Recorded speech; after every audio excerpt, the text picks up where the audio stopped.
दोस्तों नमस्कार। दोस्तों शिव से आने वाले निर्दलीय विधायक रविंद्र सिंह भाटी की अचानक भजनलाल मुख्यमंत्री और विनोद कर तावड़े के साथ मुलाकात होती है। तो इन मुलाकात के पीछे क्या मायने, क्या राजस्थान के अंदर बीजेपी इस बार नया प्रयोग करने वाली। अब देखिए, अगर मोदी जी और शाह की बात करें तो कई ऐसे जो चौंकाने वाले फैसले लेते हैं जिसको दुनिया भी देखकर चौंक जाती है।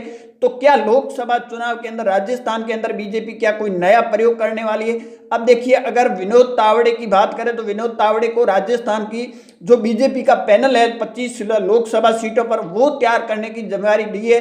तो रविंद्र सिंह भाटी की अचानक विनोद तावड़े के साथ मुलाकात होना, तो इस मुलाकात के पीछे क्या मायने हैं। अब देखिए, बाड़मेर जैसलमेर की सीट की बात करें तो यहाँ से प्रबल दावेदार कैलाश चौधरी है वो माने जा रहे हैं यहाँ से। और अगर बात करें तो बीजेपी के अंदर पैनल के अंदर कई नाम है, जैसे भेराराम चौधरी का है, पहले नंबर कैलाश चौधरी का है, उसके बाद भेराराम चौधरी का है, डीजीपी रहे सांगाराम का है। इस तरह की लंबी एक लिस्ट है, परंतु जिस तरह से कैलाश चौधरी है वो एक्टिव हो चुके हैं, तो क्या दिल्ली के आला कमान ने कैलाश चौधरी को कहीं कहीं हरी झंडी दे दी है, या फिर भेराराम चौधरी की बात करें तो संघ के करीबी रहे और मुख्यमंत्री भजनलाल शर्मा की टीम में भी काम कर चुके हैं। और उसके बाद अगर बात करें सांगाराम डीजी की, तो वो भी अब लिस्ट चुनाव लड़ने के लिए तैयार है। परंतु देखिए, इन सब में अगर मानवेंद्र सिंह की घर वापसी होती है तो क्या मानवेंद्र सिंह को बीजेपी चुनाव लड़ाएगी।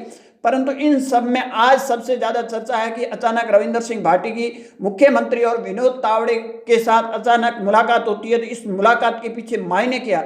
अब देखिए, रविंद्र सिंह भाटी तो बीजेपी से ही बागी होकर निर्दलीय चुनाव लड़ते हैं और उसके बाद शिव से चुनाव जीत जाते हैं। तो क्या रविंद्र सिंह भाटी अब बीजेपी के अंदर घर वापसी करेंगे, ये भी बड़ा एक चुनाव के समय क्या इस तरह का जो उल्ट पुलट अक्सर आप देखने को मिलता है, क्या उल्ट पुलट होने वाला है। अगर बात करें तो कांग्रेस इस बार राजस्थान के अंदर नया प्रयोग करने जा रही है। और जो गुड़ा मालानी के पूर्व विधायक रहे और राजस्थान सरकार के कैबिनेट मंत्री रहे हेमाराम चौधरी पर इस बार कांग्रेस दाव लगा सकती है।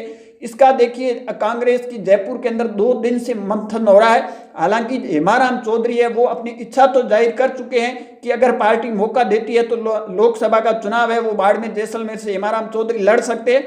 परंतु इस वक्त में सबसे बड़ी खबर है कि अगर बीजेपी की बात करें तो कैलाश चौधरी प्रबल दावेदार है। उसके पीछे देखिए, बीजेपी के अंदर नरेंद्र मोदी और अमित शाह इस तरह के फैसले लेते हैं जो फैसले सभी को चौंका देते हैं। तो रविंद्र सिंह भाटी की अचानक मुलाकात के पीछे क्या मायने निकाले जा रहे हैं। अब देखिए, अलग अलग जो न्यूज वाले हैं या फिर अलग अलग सोशल मीडिया पर इसके कई मायने निकाले जा रहे हैं। बताया ऐसा जा रहा है कि ये औपचारिक मुलाकात है। हालांकि मुख्यमंत्री के साथ तो औपचारिक मुलाकात हो सकती है, परंतु विनोद तावड़ेकर के साथ अचानक मुलाकात के पीछे मायने क्या है। ये जो मुलाकात हुई है, ये कल मुलाकात हुई है। इस मुलाकात के पीछे बताया ऐसा जा रहा है कि राजस्थान के अंदर जो लोकसभा के चुनाव है बीजेपी थर्ड बार भी 25 की 25 सीटें जीतने के टारगेट में लगी हुई है। तो क्या बीजेपी इस बार राजस्थान के अंदर क्या नया प्रयोग करने जा रही है। बाड़मेर जैसलमेर सीट से आखिर बीजेपी का उम्मीदवार कौन होगा। क्या कैलाश चौधरी की टिकट कटेगी या फिर दोबारा रिपीट कैलाश चौधरी को किया जाएगा, या फिर ये लंबी लिस्ट है चाहे रविंद्र सिंह भाटी की जो चर्चा ज्यादा चल रही है आज टाइम। बीजेपी भी चाह रही है इस तरह के उम्मीदवार जो जनता के अंदर पॉपुलर हो, और ये सीट बीजेपी ने बी कैटेगरी में भी डाल दी है। तो बीजेपी के लिए ये भी मुसीबत बनी हुई है। देखते रहिए लकी न्यूज बाड़मेर तक।